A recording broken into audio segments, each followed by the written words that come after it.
Good evening. You're watching the news on Croatian television. As of next year, government is planning on reducing the value-added tax from 25 to 24%. This will cost the budget 2 billion kuna. Government is also considering additional tax breaks. However, some in the coalition government would prefer a reduction in the income tax and salary contributions. Just as lowering the VAT does not necessarily mean a price correction, neither does lowering income tax and contributions or raising net wages. However, both measures have positive effects, maybe not directly, but definitely indirectly, on wages and economic growth.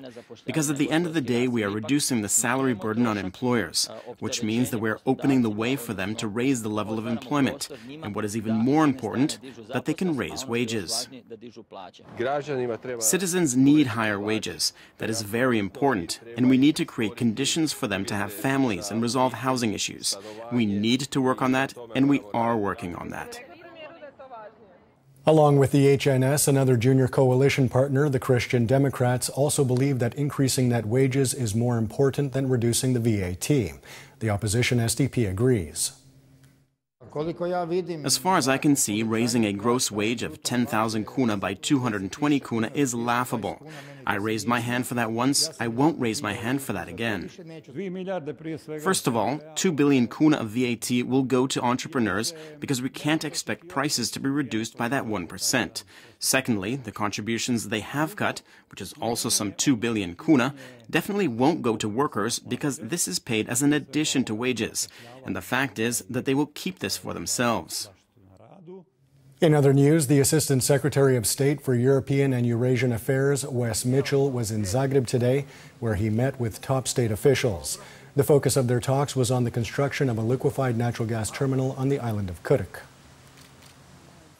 I am grateful to the Croatian government for the creativity that they've shown in this second phase of the project. I think it was very wise to take that approach. We're engaged both with the Croatians and with the Hungarians and others in the region. We continue to believe that it's in the long-term interests of Europe to diversify its energy sources and routes. That's a long-standing position of the United States. It's a long-standing position of the EU. I'm going from here to Prague and then Brussels. In Brussels, I will be talking with officials about Kirk Island. We share the EU's emphasis on the need to diversify sources, and I think Kirk Island very much contributes to that. After the Temporary Creditors Council yesterday unanimously adopted the proposed settlement deal with Agrokor, it must now be approved by the Commercial Court in Zagreb, which received the 7,300-page document today. This will be followed by an appeals period and then a final vote on its implementation. As far as the court is concerned, I don't expect there to be any problems. That the vote by the creditors will be held as planned at the beginning of July, with the court determining the exact date. I'm not afraid of any legal suits. I don't think any of the creditors would enter into the settlement deal if they felt that any of the suits could threaten that process. The Parliamentary Committee on the Constitution today called on government to once again verify the number and authenticity of the signatures gathered for a referendum on changes to the election law. The committee also wants government to check whether the signatures were collected in accordance with the law on referendums. Referendums that would limit the rights of one segment of society because they are national minorities is completely unacceptable for us. On the other hand, it would change the architecture of the parliament because it would produce two groups of representatives. The German car manufacturer Porsche has bought a 10% stake in the Croatian tech company Rimac Automobili. The investment is aimed at boosting research and development in the Croatian producer of electric supercars, drivetrains, and battery systems. Porsche is the second round of investment. We had our first significant round of investment in 2014 with 10 million euro. And then last year, the Camel Group, Asia's largest producer of batteries, a Chinese company, invested 30 million euro. And taking a quick look at sports and the World Cup. Croatia held today its last practice ahead of its Group D showdown against Argentina tomorrow night. A win would secure Croatia a berth in the next round of play and eliminate the two-time Cup winners. Opening kickoff is at 8 p.m. local time.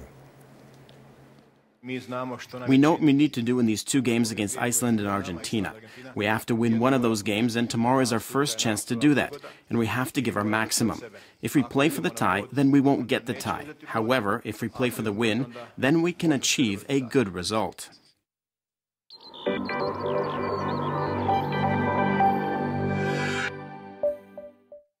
And now the forecast for tomorrow.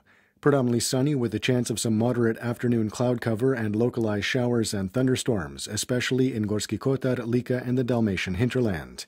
There is also a chance of some cloud buildup and showers in the northwest in the evening. There will be a mild to moderate westerly and southwesterly on the coast. Dalmatia could also see a northwesterly. Morning lows of 15 to 20 degrees Celsius inland, 19 to 24 on the Adriatic, will give way to highs of 28 to 33 degrees, with only mountainous regions seeing temperatures lower than 30 degrees. The 3-day forecast for the interior calls for passing moderate to heavy cloud cover on Friday, accompanied by showers and thunderstorms, even heavier downpours. Expect moderate to strong northerly winds and significantly cooler temperatures. Predominantly dry over the weekend, but cooler temperatures will persist. The coast will also see passing cloud cover, showers, and thunderstorms on Friday, especially on the northern Adriatic. At least partly sunny skies over the weekend, but again expect unseasonably cool temperatures.